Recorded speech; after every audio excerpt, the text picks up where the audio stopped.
प्रिय मित्रों, भविष्य दर्शन चैनल में आपका हार्दिक स्वागत है। भविष्य दर्शन चैनल आपके लिए लेकर आ रहा है मकर लग्न की जातकों का संपूर्ण विवेचन।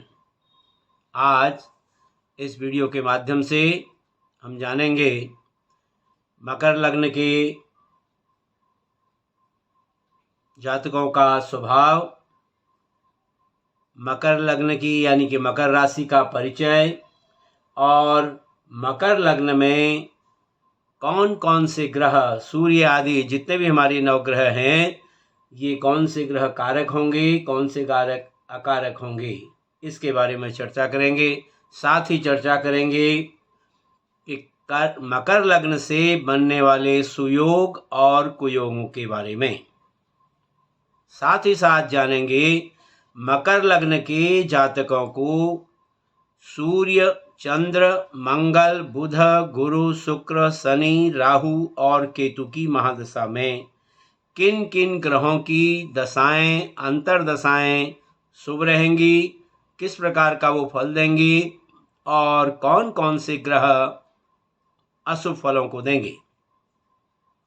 प्रिय मित्रों, सबसे पहले बात करते हैं मकर लग्न की, यानी ये जो हमारा 10 का अंक यहाँ पर देख रहे हैं आप, ये मकर राशि है। राशि चक्र की यह 10वीं राशि है। जैसा कि आप देख रहे हैं, मेष राशि से हम यदि गिनती करते हैं तो मेष, वृषभ, मिथुन, कर्क, सिंह, कन्या, तुला, वृश्चिक, धनु और मकर। तो ये हमारी मकर राशि 10वीं राशि आ जाती है, जिसे संस्कृत में हम मृग कहते हैं। मृगास्य, मकर और नक्र के नाम से भी पुकारते हैं। काल पुरुष शरीर में इसका वास स्थान दोनों घुटने हैं। इसका स्वरूप मृग के समान मुख वाला है और इसका निवास स्थान नदियों में है। यह समराशि है, स्त्री तत्व प्रधान है, दक्षिण दिशा की स्वामिनी है, सौम्य इसका स्वभाव है तथा चर संज्ञक है, जो कि पृष्ठोदय होने के साथ साथ रात्रि बली है। यह जलचर राशि है तथा इसका पूर्वार्ध चतुष्पद एवं दशम बली है। वर्ण इसका शूद्र है, धातु संज्ञक है। अपराह्न में बधिर इस राशि का पीत श्वेत युक्त वर्ण है, जिसका स्वामी है शनि। जैसा कि आप यहाँ पर देख रहे हैं, मकर राशि का स्वामी शनि है। मंगल जो है इस मकर राशि में उच्च का होता है और गुरु जो है इसमें नीच राशि का बनता है। यानी कि मकर राशि में यदि मंगल होंगे तो यहाँ पर जैसे शनि देख रहे हैं आप मकर राशि में, तो ये शनि जो है स्वराशिस्थ हो गए। यहाँ पर यदि मंगल होगा तो मंगल जो है उच्च राशिस्थ हो जाएगा और यहाँ पर मकर राशि में यदि गुरु होगा यहाँ पर, तो गुरु जो है नीच राशिस्थ हो जाएगा। ये तो रहा मकर राशि का सामान्य परिचय। अब बात करते हैं कि मकर लग्न में सूर्य आदि जो ग्रह हैं वो किस प्रकार की भूमिका अदा करते हैं, कौन सा ग्रह कारक होता है और कौन सा अकारक होता है। सबसे पहले बात करते हैं सूर्य ग्रह की। सूर्य ग्रह जो है मकर लग्न में यहाँ अष्टमेश, लेकिन यहाँ पर जो है कुछ विद्वानों के मत में जो है यहाँ पर सूर्य जो है तटस्थ माने गए हैं। न तो ये शुभ हैं और न अशुभ हैं। अष्टमेश होने के कारण इनको न तटस्थ माना गया है, न शुभ और न अशुभ हैं। मकर लग्न की कुंडली में चंद्रमा जो है वो कारक हैं सप्तमेश। मंगल चतुर्थेश और लाभेश। चतुर्थेश और लाभेश होना, यानी कि चतुर्थेश होने से मंगल जो है यहाँ पर अकारक हो गए, क्योंकि लाभेश त्रि, षट और आय, तो आय का आयेश होने के कारण मंगल को जो है यहाँ पर अकारक माना गया है। ठीक उसी प्रकार से बुध जो है यहाँ पर इस कुंडली में षष्ठेश और भाग्येश हैं, तो इसीलिए जो है यहाँ पर बुध भी जो है अकारक हो गए, षष्ठेश होने से अकारक हो गए। गुरु जो है इस कुंडली में, मकर लग्न की कुंडली में गुरु पूर्ण कारक हैं, क्योंकि गुरु जो है यहाँ पर तृतीय से और द्वादशी से, तो यहाँ पर जो है व्ययिस है, तो इसलिए जो है पराक्रमेश और व्ययिस होने के कारण गुरु भी जो है मकर लग्न की कुंडली में पूर्ण रूप से अकारक की भूमिका अदा करते हैं। अब बात आती है शुक्र की। मकर लग्न की कुंडली में शुक्र जो है पंचमेश और राज्येश है, इसीलिए जो है मकर लग्न की कुंडली में शुक्र जो है पूर्ण रूप से कारक ग्रह है। शनि लग्नेश है और धनेश है, इसलिए जो है शनि लग्नेश होने के कारण पूर्ण रूप से कारक रहेंगे। अब बात करते हैं, ये तो रही बात सामान्य, कौन से ग्रह जो है इसमें कारक हैं और कौन से ग्रह कारक हैं, क्या उनकी स्थिति कुंडली में है। तो अब बात करते हैं कि मकर लग्न में बनने वाले सुयोग और कुयोगों की। जबकि मकर लग्न की कुंडली में बुध को अकारक बताया गया है, क्योंकि षष्ठेश होने के कारण ये अकारक हैं, लेकिन दूसरे ग्रहों की महादशा में बुध की अंतर्दशा आने पर यह शुभ फल प्रदान नहीं करता, परंतु फिर भी मकर लग्न के जातकों को बुध अपनी महादशा में पूर्ण लाभ, धन वृद्धि एवं सुख प्रदान करता है, ऐसा अनुभवगत रहा है। लग्न में जैसा कि आप यहाँ देख रहे हैं, लग्न मकर लग्न है, यहाँ लग्न में यदि गुरु हो और सप्तम भाव में यदि शुक्र हो और बुध जो है अष्टम यदि भाव में हो, तो ऐसा जातक दीर्घायु होता है। दीर्घायु तो होता है, लेकिन ऐसा जातक जो है वो दर दर भटकने वाला और निर्धन भी होता है। अगला योग कहता है, मकर लग्न की कुंडली में शुक्र केवल पंचम भाव में रह करके ही अनुकूल फल दे सकता है। दसम भावस्थ शुक्र जो है वो धन हानि करता है। मकर लग्न की कुंडली हो, शनि जो है यदि दसम भाव में हो, तो ऐसे जातक की जो पत्नी है वो दीर्घायु होती है, पर वह स्वयं मृदुता का आडंबर ओढ़े हुए कठोर एवं कर्कश स्वभाव का होता है। कौन? जातक स्वयं। पत्नी उसकी दीर्घायु होती है, लेकिन वह जातक जो है बाहर से दिखने में तो मृदुता दिखाता है, लेकिन कठोर एवं कर्कश स्वभाव का होता है। मकर लग्न की कुंडली में गुरु कितना ही कमजोर, पापाक्रांत, अस्त या कम अंशों वाला होगा, उतना ही श्रेष्ठ, सफल एवं धनदायक होगा। नवम भावस्थ गुरु व्यक्ति को सात्विक बना देता है। ऐसा व्यक्ति जो है तीर्थ यात्राएं करता है और साधु सन्यासियों में भी उसका मन लगा रहता है। मकर लग्न की कुंडली हो, मंगल यदि लग्न में हो, तो जातक को भूमि संबंधी कार्यों में उसे विशेष लाभ रहता है। ऐसे जातक की मां दीर्घायु होती है और उसका स्वभाव क्रोधी होता है। मकर लग्न की कुंडली और पंचम भाव में यदि चंद्रमा हो और नवम भाव में यदि गुरु हो, लग्न में जो है बुध और शुक्र हो, तो ऐसा व्यक्ति उच्च स्तरीय प्रशासनिक अधिकारी होता है। यह योग प्रबल राजयोगों में से एक है। क्या बताया? पंचम भाव में चंद्रमा का होना, नवम भाव में गुरु का होना और लग्न में जो है बुध और शुक्र का होना। यदि ऐसा योग किसी जातक की कुंडली में, मकर लग्न की कुंडली में प्राप्त होता है, तो ऐसा जातक उच्च स्तरीय प्रशासनिक अधिकारी होता है।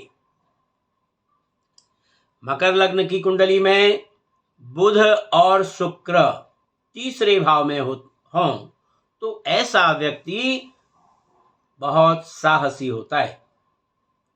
यदि बुध और शुक्र तीसरे भाव में हो और चौथे भाव में यदि राहु हो तो ऐसा व्यक्ति राजनीति में दक्ष एवं चतुर होता है।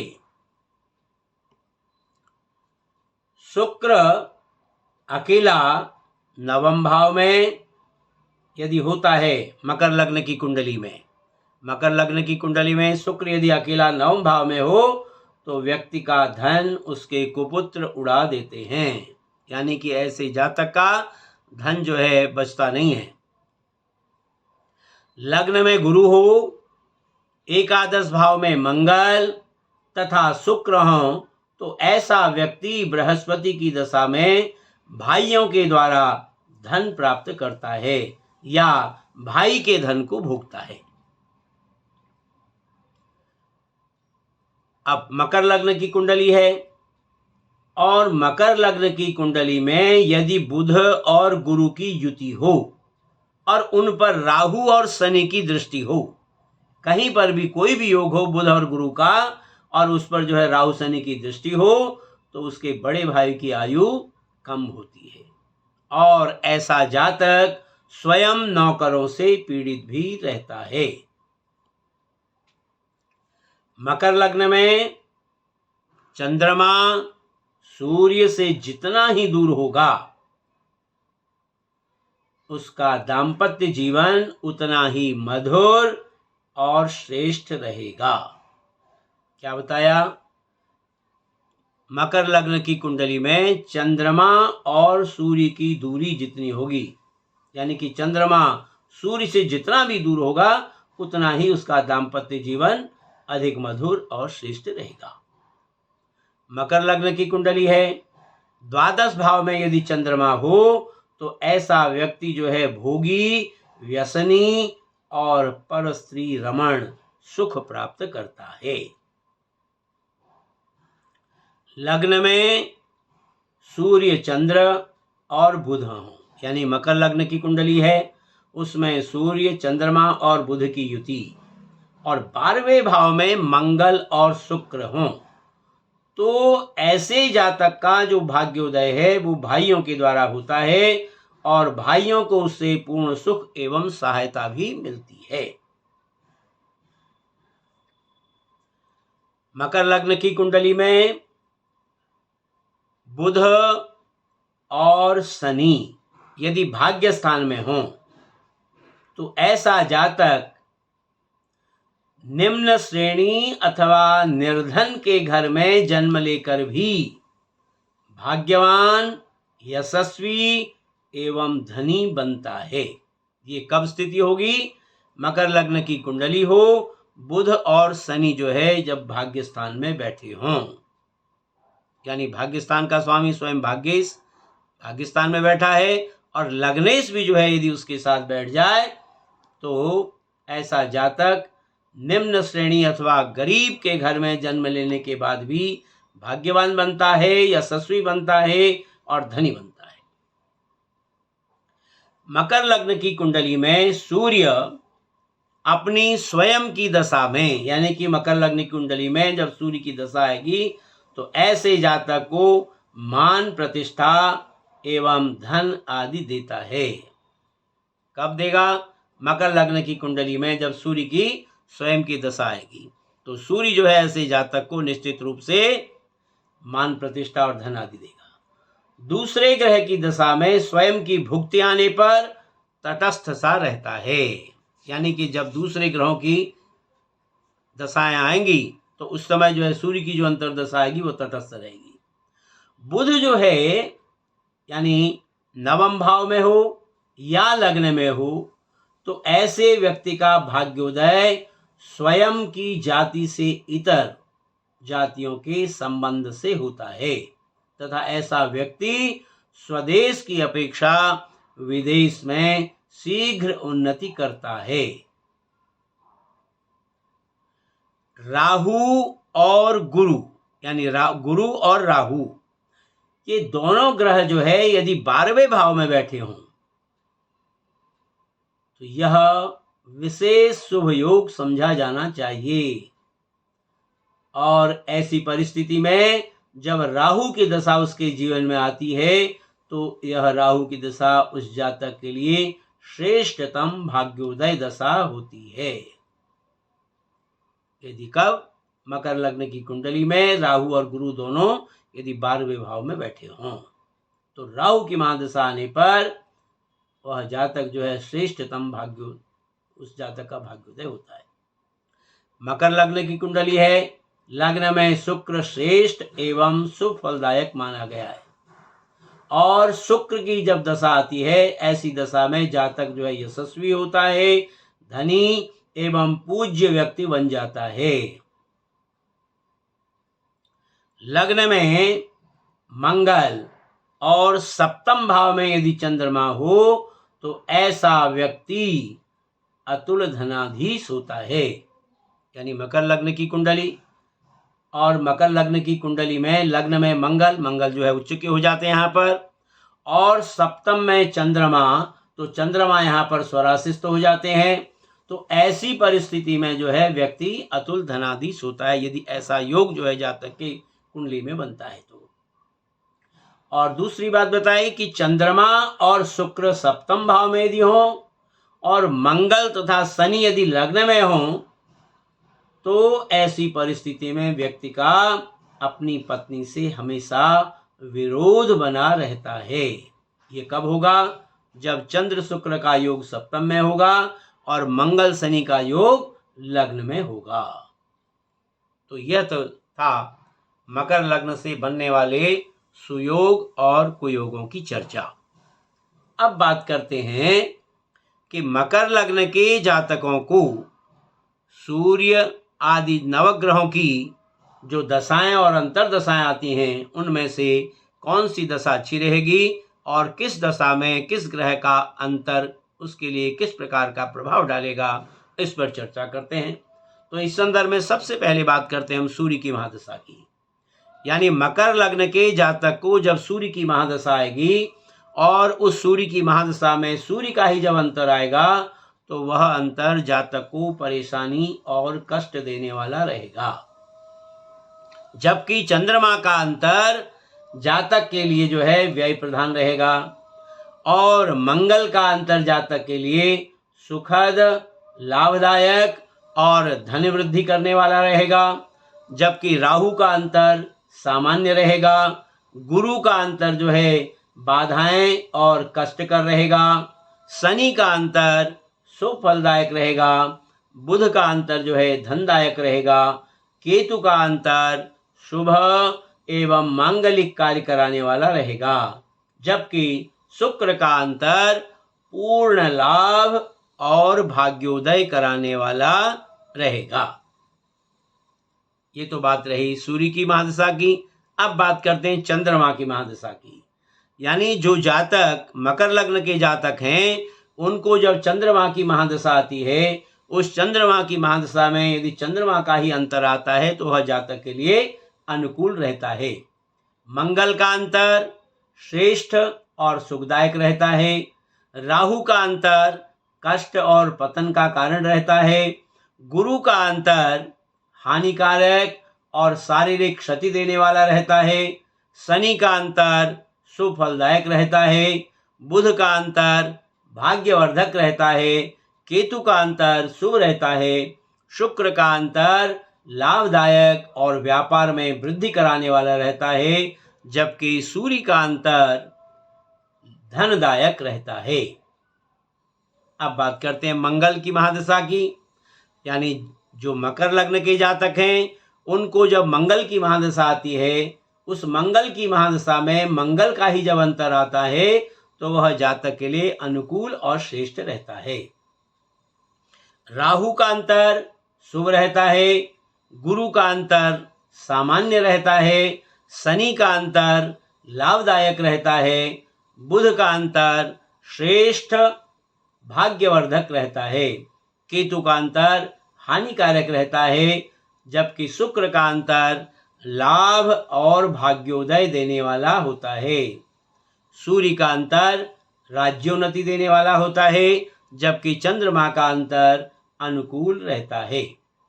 अब बात करते हैं राहु की महादशा की, यानी मकर लग्न के जातकों को जब राहु की महादशा आती है, उस राहु की महादशा में जब राहु का ही अंतर आता है तो वह जातक के लिए लाभदायक रहता है।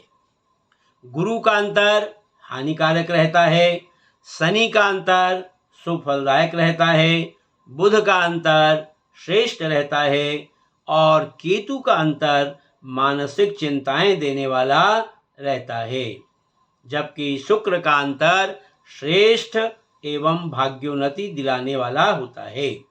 सूर्य का अंतर उन्नतिदायक होता है, चंद्रमा का अंतर मनस्ताप देने वाला, मानसिक चिंता देने वाला होता है, जबकि मंगल का अंतर ऐसे जातक के लिए श्रेष्ठ रहता है। अब बात करते हैं गुरु की महादशा की, यानी मकर लग्न के जातकों को जब गुरु की महादशा आती है, उस गुरु की महादशा में गुरु का ही जब अंतर आता है तो पूर्वार्ध जो है इसका गुरु की अंतरदशा का वो शुभ रहता है, जबकि उत्तरार्ध जो है वो अशुभ रहता है। शनि का अंतर लाभदायक रहता है, गुरु की महादशा में बुध का जो अंतर है वो सामान्यतः जातक के लिए अनुकूल रहता है। केतु का अंतर सुखवर्धक रहता है, शुक्र का अंतर जो है वो भाग्योदय कारक रहता है, सूर्य का अंतर श्रेष्ठ रहता है, चंद्रमा का अंतर लाभदायक और व्यापार में वृद्धि कराने वाला रहता है। मंगल का जो अंतर है वो जातक को भूमि लाभ देने वाला होता है, जबकि राहु का जो अंतर है वो जातक को हानि, कष्ट और यातना देने वाला रहता है। अब बात करते हैं शनि की महादशा की, यानी मकर लग्न के जातकों को जब शनि की महादशा आती है, उस शनि की महादशा में शनि का ही जब अंतर आता है तो वह जातक के लिए लाभदायक और आरोग्य देने वाला होता है। बुध का अंतर व्यापार में वृद्धि करने वाला, केतु का अंतर शुभ रहता है, शुक्र का अंतर श्रेष्ठतम रहता है, सूर्य का अंतर अनुकूल और पूर्वार्ध इसका जो है सामान्य रहता है। चंद्रमा का अंतर सामान्य रहता है, मंगल का अंतर लाभदायक रहता है, राहु का अंतर अनुकूल रहता है, जबकि गुरु का अंतर श्रेष्ठ और व्यय प्रधान रहता है, यानी ऐसे समय में खर्चों में वृद्धि होती है। अब बात करते हैं बुध की महादशा की, तो मकर लग्न के जातकों को जब बुध की महादशा आती है, उस बुध की महादशा में बुध का ही जब अंतर आता है तो बुध के अंतर का पूर्वार्ध जो है वो जातक के लिए हानिकारक रहता है, जबकि इसी का उत्तरार्ध जो है वो जातक के लिए शुभ रहता है। केतु जो है वो अनुकूल रहता है, शुक्र जो है सुखदायक और श्रेष्ठ रहता है, सूर्य जो है वो उन्नति और राज्य वृद्धि करने वाला होता है, जबकि चंद्रमा का अंतर श्रेष्ठ रहता है, मंगल का अंतर लाभ देने वाला होता है और राहु का अंतर कष्ट और यातनाएं देने वाला होता है, और गुरु का अंतर जो है वो हानिकारक रहता है, और शनि का अंतर भी जो है जातक के लिए कष्टप्रद रहता है। अब बात करते हैं केतु की महादशा की, यानी मकर लग्न के जातकों को जब केतु की महादशा आती है, उस केतु की महादशा में केतु का ही जब अंतर आता है तो वह जातक के लिए उन्नति देने वाला और प्रमोशन देने वाला रहता है, जबकि शुक्र का अंतर लाभदायक रहता है, सूर्य का अंतर उन्नति और लाभ देने वाला होता है, चंद्रमा का अंतर श्रेष्ठ होता है और मंगल का अंतर जो है वो भूमि के सुख को देने वाला होता है। राहु का जो अंतर है ऐसी स्थिति में वो चिंता और कष्ट देने वाला होता है। गुरु का अंतर सुखवर्धक होता है, सुखों में वृद्धि करने वाला होता है। शनि का अंतर जो है वो अनुकूल रहता है, जबकि बुध का अंतर श्रेष्ठ रहता है। अब बात करते हैं शुक्र की महादशा की, यानी मकर लग्न के जातकों को जब शुक्र की महादशा आती है, उस शुक्र की महादशा में शुक्र का ही जब अंतर आता है तो वह जातक के लिए श्रेष्ठतम रहता है। सूर्य का अंतर भाग्योदय और राज्योन्नति में देने वाला होता है। चंद्रमा का अंतर शारीरिक कष्ट देने वाला होता है। मंगल का अंतर शुभ और व्यापार में वृद्धि करने वाला होता है। राहु का अंतर भी शुभ होता है। गुरु का अंतर जो है वो लाभदायक होता है। शनि का अंतर जो है वो मारक और बीमारी देने वाला होता है, जबकि बुध का अंतर श्रेष्ठ लाभ देने वाला होता है और केतु का अंतर जो है शुक्र की महादशा में सुख और सौभाग्य में वृद्धि करने वाला होता है। प्रिय मित्रों, यह था मकर लग्न की जातकों का संपूर्ण विवेचन। आशा है आपको हमारी यह वीडियो अच्छी लगी होगी।